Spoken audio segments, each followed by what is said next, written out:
During the 2005 playoff run, and when we beat San Antonio, there was a game, and there was a guy there. I mean, I had seats, but I was surrounded by corporate seats, so I never knew who was always going to be around me. And there was this guy there. We high-fived a few times, and then we won the game, and we were hugging and dancing. We were like doing that hugging and dancing, and two big guys, with our guts bouncing against each other, and men don't do that, Men don't do that. Men don't express their emotions that way in any other venue. I mean, the only place it's even permissible, really, is in a sporting event, and especially between strangers.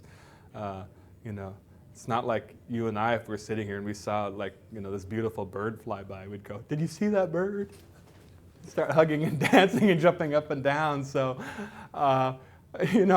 maybe it's sad to say this. I mean, it is sad to say this, but I think men are their fully realized self inside a sporting event in terms of love and emotion and passion and sharing and touching and being unafraid of touch and letting everything we're thinking come out. Instead of being the repressed, unemotional, terrified, non-committal bastards that we can be, we end up being these gushing fountains of emotion, and everything that we are comes roaring out. And sometimes it takes a game for that to happen, and sometimes it's a professional basketball game for that to happen. My wife really understood that. She didn't care much about professional basketball, and then she started going to all the games, but she saw day after day, week after week, year after year, the way in which my friends and I related to each other emotionally almost entirely through basketball. That everything we cared about, everything we loved, everything we did was filtered through the lens of basketball. And it's gone. So, I mean, we still have it, we still play, but once again, in all my relationships, all of them, there's a huge absence. It was born because my dad took my brother and I out onto the blacktop behind our reservation school and taught us rolling jump hooks, which my brother and I still use at our advanced age to score over far superior athletes. It was born because not because we were watching or thinking about how many millions were being made over some television broadcast of the game. It was because we were watching on tape delay, usually back then, watching, Garfield Hurd hit that shot to tie the game against the Celtics, and my dad screaming in joy because he hated the Celtics. It was watching Magic in his rookie season play that amazing sixth game against the Sixers. And my dad, my first time ever seeing my dad cry like that over a game, watching this amazing, this beginning of this amazing God, Magic Johnson. So it was born in my living room. It was born on the asphalt behind my high school. It was born on the Folgers coffee can on the tree in my yard. So, then later it was born in the little small town high school gyms all over Eastern Washington where I played, where I had my own version of Hoosiers, where I would play against other people's kids, where whole communities would come. You could rob any community blind if they went to an away game because everybody in that little town was gone, including the sheriff and the deputy. Everybody was gone to the game.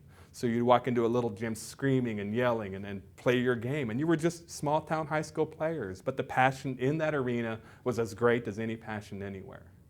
So it was born there, and it became connected to Seattle when I moved here. I'm not from here. I moved here, and the quickest way for me to become a part of the city was to buy season tickets and sit in that arena and root for something together. And that's what it felt like, was like sitting in a little town, a little gym in Harrington or Sprague or Ephrata or Wenatchee or Reardon or Davenport or Selkirk, sitting in that little arena. And I made friends with everybody around me. And you pick up the newspaper and you're reading the same story. When you open up the sports pages in the morning, you're reading the same box score as 150,000 other people. And then when the internet came along, you could get on the blogs and have the same arguments and discussions with the same 150,000 people. And that's how you connect to total strangers across politics, across race. And always, even now, when I'm playing a game, a 2-on-2 game on some rat ball court, whether I'm in a professional arena or whether I'm at home watching a college game or a professional game or watching the Olympics or watching fourth grade girls run drills in a YWCA, my dad is there.